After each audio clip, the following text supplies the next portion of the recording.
Iglesia, hoy quiero hablar contigo sobre la evidencia que los discípulos habían estado con Jesús. A mi esposa, a mí nos gusta diferente comida y hay un lugar que nos gusta que es comida japonesa, y es donde tienen la plancha delante de ti y te están haciendo aquella comida, ¿verdad? Enfrente de ti, y es muy rico. No vamos a ir muy seguido, pero sabes, lo seguro es esto: cuando salimos de ese lugar, de ese restaurante, sales penetrado del olor de esa comida. Y a lo mejor te ha pasado, te comes unos buenos tacos, les pones cilantro y tus dedos huelen a cilantro. O a lo mejor vas a la casa de un amigo, de un compadre, de un familiar, están afuera haciendo una parrillada, te acercas tú y de pronto parece que Dios cambia el viento, estás entre tanto humo y terminas ahí y sales de ese lugar penetrado de ese olor, como evidencia de que allí estuviste. Y hoy vamos a ver la evidencia de que los discípulos estuvieron con Jesús. Este verano hemos estado viendo los 4 evangelios y les hemos pedido que los leas y los estudies, los consideres, los medites a través del lente de los discípulos. ¿Qué fue lo que ellos estuvieron viendo, experimentando? ¿Qué fue lo que Jesús les estuvo enseñando? Y bueno, los 4 evangelios nos dicen que Jesucristo fue crucificado, pero resucitó. Y nos dicen los 4 evangelios que después que eso pasó, Jesús les da la gran comisión a los discípulos y asciende a la diestra del Padre. Y por último le dice a esos discípulos: no se muevan de Jerusalén hasta que no venga sobre ustedes el Espíritu Santo. Y yo me voy. Y hay un momento que ellos le dicen a Jesús: Jesús, pero ¿dónde vas? Y Jesús les dice: es mejor que yo me vaya para que venga el Espíritu Santo. Y ellos dicen: ¿cómo que es mejor que Jesús mismo, tangible, en carne y hueso, esté aquí con nosotros? Y Jesús les dice: es mejor. Cuando venga el Espíritu Santo, ustedes van a poder experimentar y hacer cosas más grandes que aún las que experimentaron conmigo estos últimos 3 años. Y eso es lo que nos enseñan los 4 evangelios. Ahora, algunos preguntan: ¿y qué es lo que pasó con los discípulos después de que Jesús ascendió a la diestra del Padre?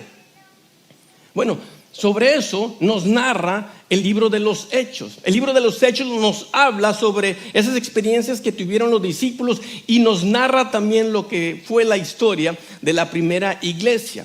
Y ahora vamos a estar estudiando ahí en el libro de los Hechos. Y el capítulo 3 nos dice que hubo una ocasión donde Pedro y Juan, ellos van al templo, van a orar. Dice que es aproximadamente las 3 de la tarde.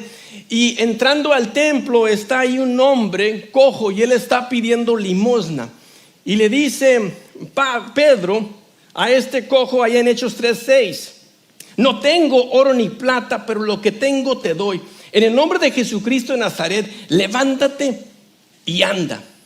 Y la palabra dice que milagrosamente este hombre se levanta y empieza a caminar.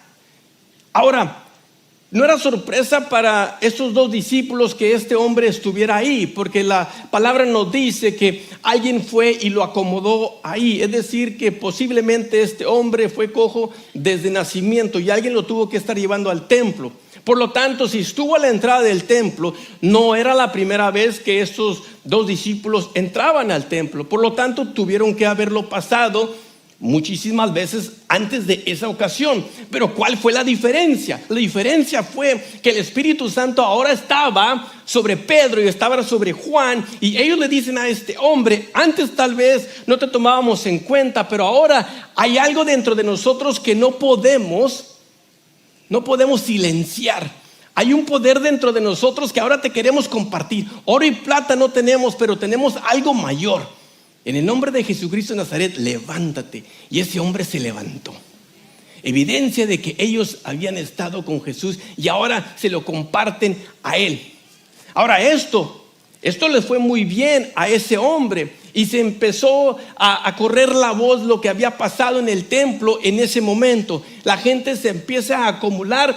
Y entonces, ¿qué es lo que hace aquí Pedro y Juan? Ellos usan la oportunidad para compartir a Jesucristo, el evangelio de Jesucristo, las buenas nuevas, con toda aquella persona que se estaba rodeando ahí con ellos. No lo despreciaron. Pero la palabra también nos dice allá en Hechos capítulo 3 que por sus hechos ellos fueron puestos en la cárcel. Y ahí es donde tú y yo vamos a iniciar el estudio de hoy. Hechos capítulo 4, versículo 1 al 13 dice así: mientras hablaban así con el pueblo, es decir, mientras que ellos compartían de Jesucristo, se les vinieron encima los sacerdotes, el jefe de la guardia del templo y los saduceos. Estaban resentidos porque enseñaban y anunciaban la resurrección de entre los muertos de Jesús. Así que los aprendieron y los echaron en la cárcel hasta el día siguiente, porque ya era tarde. Pero muchos de los que habían oído sus palabras creyeron. Y contados solamente los varones, eran como 5,000. Al día siguiente se reunieron en Jerusalén los gobernantes, los ancianos, los escribas, es decir, los religiosos, los líderes religiosos, el sumo sacerdote Anás, Caifás, Juan y Alejandro y todos los familiares de los sumos sacerdotes, es decir, la crema de los religiosos. Ahí estaban. Pusieron en medio de ellos a Pedro y a Juan y les preguntaron: ¿con qué autoridad o en el nombre de quién hacen ustedes esto?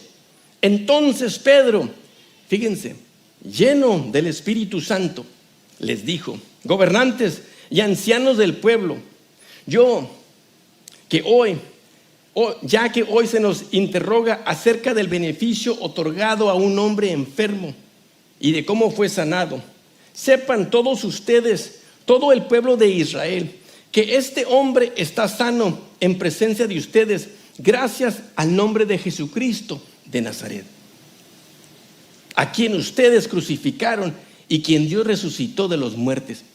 ¡Qué osadía de estos hombres!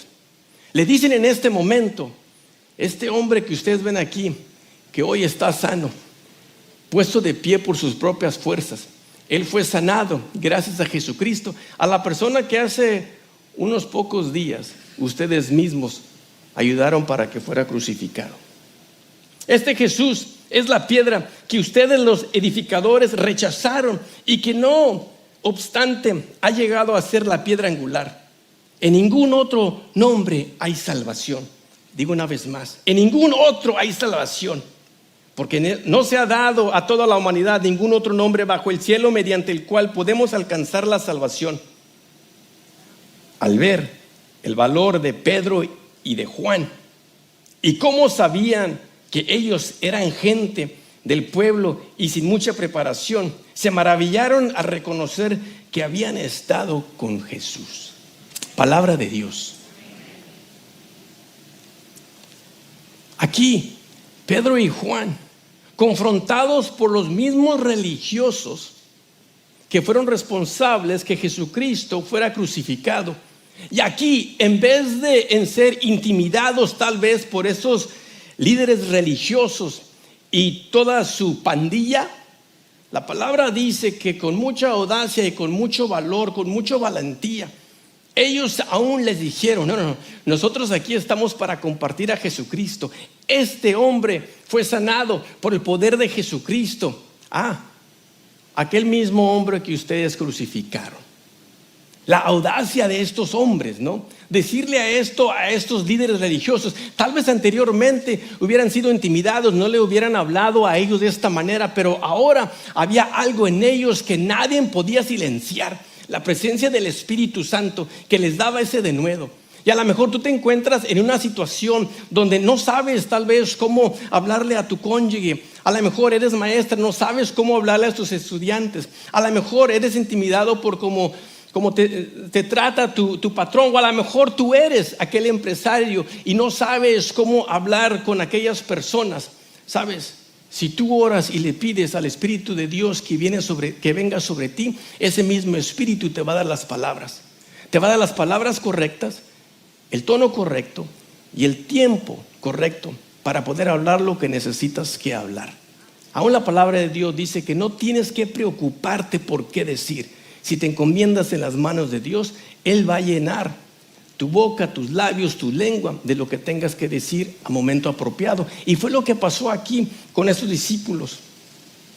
Y creo yo que nuestra verdadera persona, la persona que en realidad yo soy, es revelada a través de situaciones de crisis.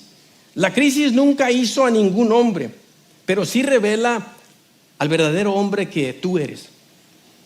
Es decir, que cuando te encuentras en una situación difícil, ahí es donde podemos ver verdaderamente quién tú eres.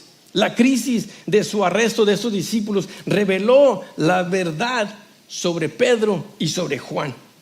Y aquí los líderes religiosos, aunque los insultaron al decir, estos hombres son muy sencillos, son hombres de pueblo, es decir, estos hombres son hombres que no son educados.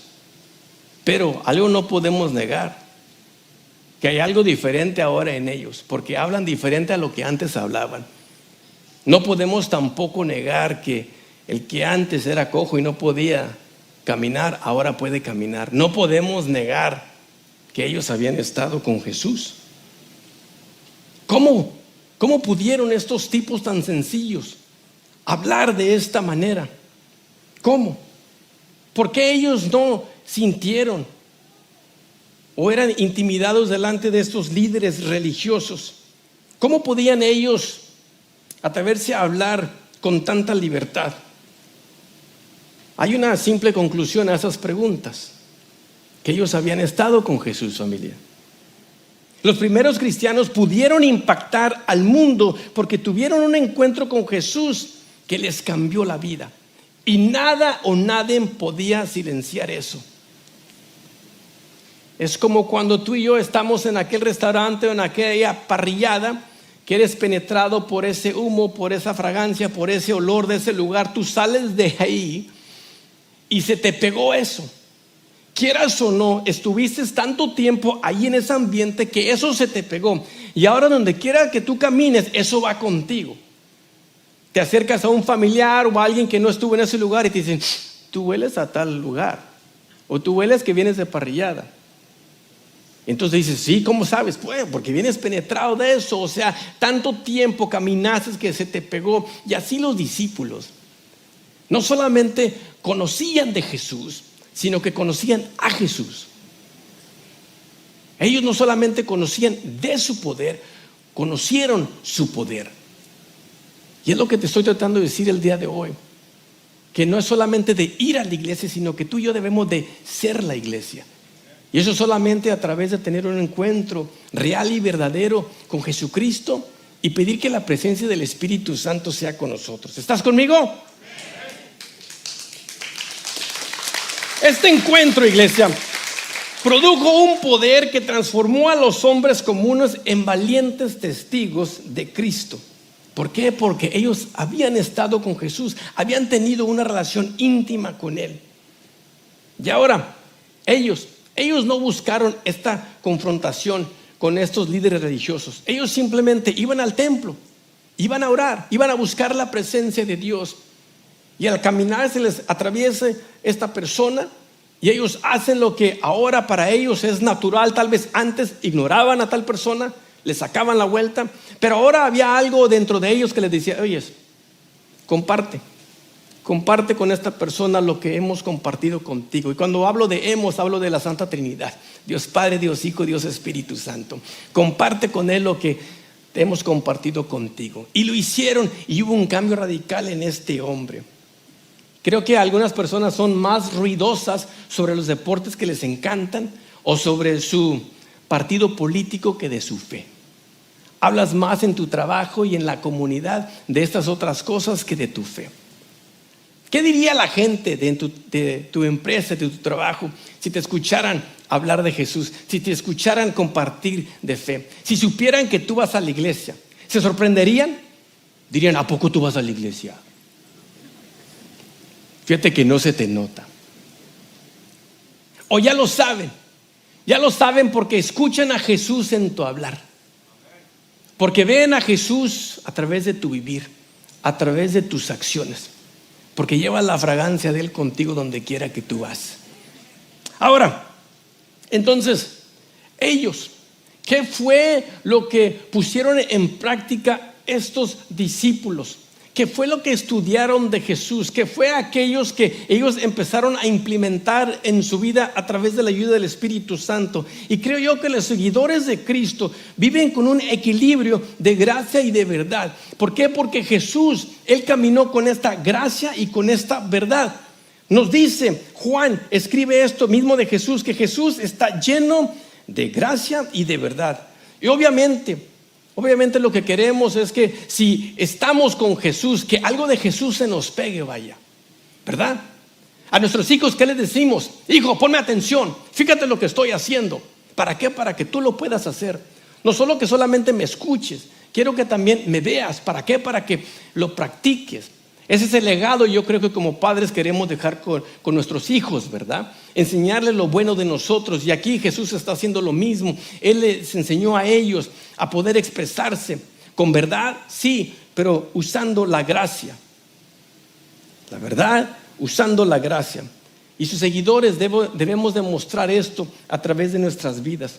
Una vida marcada por Jesús es una vida también que es marcada por la humildad, por la honestidad, la accesibilidad, la bondad bajo presión. Cuando tú te encuentras en una situación difícil, ¿qué es lo que vas a hacer? ¿Cuáles son tus colores verdaderos que se van a revelar? A decir la verdad, aún cuando sería más fácil de decir una mentira. Como aquel esposo que le pregunta a la esposa: esposa, ¿esta camisa me hace que me vea gordo? Y la esposa le dice, usando gracia y verdad, verdad con gracia: no, esposo, la camisa no te hace que te veas gordo, la panza te hace que te veas gordo. Eso es usando verdad, pero con un poquito de gracia. O a lo mejor le cambias el tono. Ay, viejito, la pancita se te hace que te veas gordito, pero no la camisa. No hay ningún problema con la camisa. Verdad y gracia, gracia con verdad. Una vida de gracia y de verdad lleva consigo el aroma del cielo. Y a lo mejor tú conoces a gente así, que cuando ellos llegan al trabajo o entran a tu casa o tú entras en el ambiente donde ellos están, como que el aire es diferente. Con ellos trae un aire fresco, un aire lindo, un aire bueno. Yo conozco a personas así, que si tú quieres me permiten ver el cielo aquí en la tierra, ¿no? Personas que con su hablar, como ellos se expresan, su uso de palabras, la tranquilidad de ellos, wow, me da una vez más esperanza y me inyectan de ánimo. Ojalá que tú conozcas personas así. Y cuando conoces a personas así, como que te encanta estar alrededor de ellos, ¿no? Una hora es como un minuto y siempre te gusta estar en la presencia de ellos. Mi desafío para ti es que tú seas esa persona. No solamente admires a esas personas, pero que también tú llegues a ser ese tipo de persona. También hay personas agresivas y polarizantes que hacen que las buenas nuevas suenen tan mal. Es decir, que son todo de verdad. Y no digo que no debemos decir la verdad, pero con gracia. O sea, con buen tono, a buen tiempo. Solo porque personas no piensan como tú piensas, no te da ese lugar para juzgarlas o para criticarlas. ¿Sí? Recuerdo una vez que yo invité a mi hermano mayor a una iglesia donde yo me congregaba hace muchísimo tiempo, y le digo: hermano, ven. Y mi hermano, pues una persona un poquito alejada de las cosas de Dios, bueno, un bastantote, hay que decir la verdad en la iglesia, ¿verdad? Y lo invito ahí. Salimos de ahí y mi hermano es muy sarcástico y muy bromista. Salimos de ese culto de la iglesia y me acuerdo que mi hermano me dijo: oye, ¿y qué hicieron mal? Le digo: ¿cómo? ¿Qué hicimos mal? Dijo: ¿por qué el pastor los estuvo regañando toda la hora? Le dije: no estaba regañando, así habla. Verdad con gracia. Porque muchas veces, y a lo mejor tú conoces a personas así, que aunque te comparten las buenas nuevas, aunque te comparten verdad, wow, como que son muy ásperos para decirlas. Aún no las aceptas porque te la dicen en forma de crítica en vez de en forma de ayudarte, de animarte. Verdad con gracia, iglesia. ¿Todavía estás conmigo? La gracia y la verdad se perfecciona a través de las personas y el dolor. Los mejores cristianos que yo conozco son personas que no nacieron así, sino que con la ayuda y la presencia del Espíritu Santo, Dios los ayudó a ser así. Y te das cuenta quién en realidad son. Porque muchas veces cuando ellos pasan por circunstancias difíciles de la vida, que no son la excepción, viven en el mismo mundo que tú vives, pero tal vez dicen cosas diferentes, actúan diferente. ¿Por qué? Gracia y verdad, porque Dios les ha ayudado a ser ese tipo de persona. Nosotros podemos ver a través aún de la misma vida de Job allá en el Antiguo Testamento, que en la circunstancia difícil simplemente reveló quién él había decidido ser en Dios mismo. Y dice la palabra en Job 23:10, pero Dios sabe por dónde ando. Job dice, Dios conoce mi vida, conoce mi circunstancia, conoce exactamente donde yo estoy en este momento. Dice, me pondrá a prueba y saldré refinado como el oro. Es decir, que Job dice, Dios me ha puesto a prueba y yo he pasado la prueba. ¿Por qué? Porque la gracia y la verdad se perfeccionan a través de personas y el mismo dolor. Nadie puede calmar y fortalecer a un hombre más que la plena seguridad y la protección de Dios. Muchas veces el hombre que está separado de Dios, lejos de Dios, demuestra timidez, es una persona irritable, es una persona inquieta, puede ser hasta una persona injusta, una persona insegura, porque no camina con Dios. A cambio, un cristiano verdadero, creo yo, que es una persona que a través de cualquier circunstancia que tú le avientes en su vida va a ser una persona tranquila, una persona valiente, una persona esperanzada en las cosas de Dios. Porque sabes, la verdad es esto: cualquiera puede cantar y gozarse de la vida cuando todo le va bien, pero ¿qué tal cuando no todo te va bien? Me refiero a que, ¿qué tal si pierdes el trabajo? Le cantarás a Dios, alabarás su nombre para siempre. ¿Qué tal si un hijo tuyo cae en cárcel, se separa de las cosas de Dios? O si tu matrimonio fracasa, o si vuelve el cáncer, la enfermedad, o si tu mejor amigo o amiga te traiciona. Alabarás a Dios en todo momento, en toda circunstancia. Bueno, ¿por qué no hacemos nosotros lo que hizo Pedro y lo que hizo Juan? Cuando los arrestaron por hacer algo bueno, ¿qué es lo que hicieron ellos? Ellos predicaron a Jesús. Ellos siguieron con ese gozo interno. Porque sabes, hay una cosa en la vida que nadie te puede quitar. Ese es el gozo que tú tienes por dentro, que Dios te deposita a través de su Espíritu Santo. Por último, ¿no me creen todavía? Bueno, voy a seguir a ver si los puedo convencer. La valentía, o podemos decir la santa valentía, comienza con más del Espíritu Santo en tu vida. Y aquí digo santa valentía porque no se trata de simplemente ser valiente y gritar a los cuatro vientos. No, es santa valentía, con gracia y con verdad. Si queremos ser más como Cristo, busquemos más del Espíritu de Dios. Todos nuestros intentos de ser como Cristo, creo yo que serán en vano sin la ayuda del Espíritu Santo. Porque te vas a frustrar, te vas a cansar, porque esas cosas no las vas a poder alcanzar en tus propias fuerzas, sino que necesitas del Espíritu Santo. A lo largo del libro de los Hechos vemos que estos discípulos y aún la primera iglesia fue desafiada en diferentes maneras, fue perseguida por aquellos líderes religiosos, pero al mismo tiempo fueron ellos guiados, instruidos a través del Espíritu Santo. Y el Espíritu Santo, así como lo hizo con Pedro y con Juan, los ayudó a ser una mejor versión de ellos, la versión que Dios quería que ellos fueran. Y Dios es lo que desea para ti, mujer. Dios es lo que desea para ti, hombre. Que tú seas por fin el varón de Dios, la mujer de Dios que Dios quiere que tú seas. No en tus propias fuerzas, aunque sí lo requiere, pero a través de la ayuda del Espíritu Santo en tu vida. El Espíritu Santo nos lleva a hacer cosas que tal vez antes estaban muy lejos de nosotros. Yo te voy a confesar que yo los primeros años de matrimonio no fui el mejor esposo. y aún todavía estoy en proceso, esposa. Gracias por tu paciencia. Dije cosas, hice cosas de las que si se publicaran me avergonzaría bastante.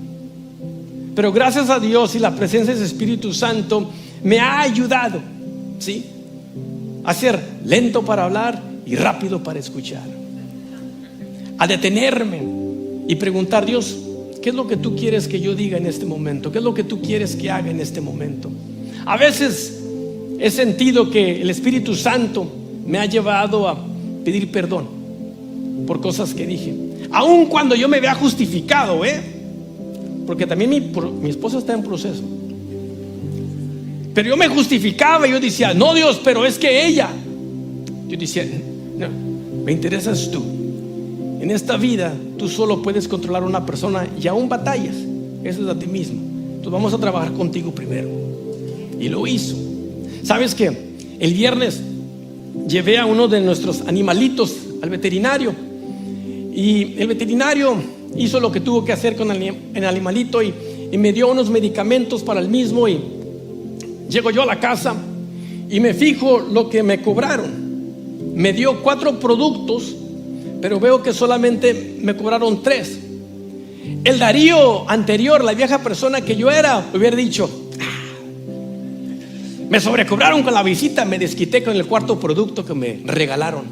Pero no fue así. El Espíritu Santo me dijo: hey, no fue regalo porque no te dijeron, te regalamos este 4º producto. Te lo ofrecieron y tú dijiste que sí. Por lo tanto, te lo estás robando. ¿En serio? Hablé para la clínica.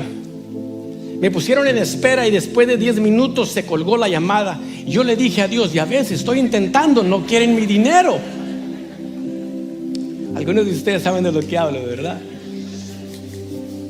Pasaron varias horas y siento que aquella vocecita, tú sabes de cuál estoy hablando, la que muchas veces has ignorado. La intenté también yo de ignorar un poquito, ¿verdad? Y una vez más: oye, llama otra vez. Está bien.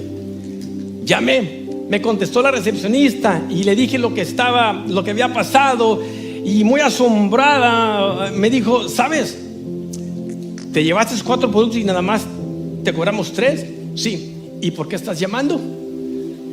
Porque quiero que me cobres. ¿Por qué quieres que te cobremos?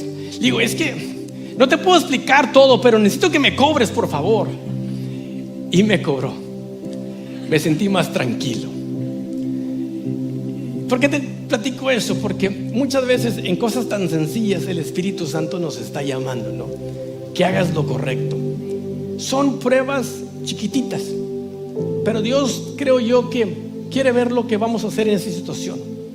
Y cuando tú pasas esa prueba, ¿sabes? Es como cuando vas al gimnasio por primera vez. Las pesas muy pesadas se te hacen muy pesadas y empiezas con las más livianitas.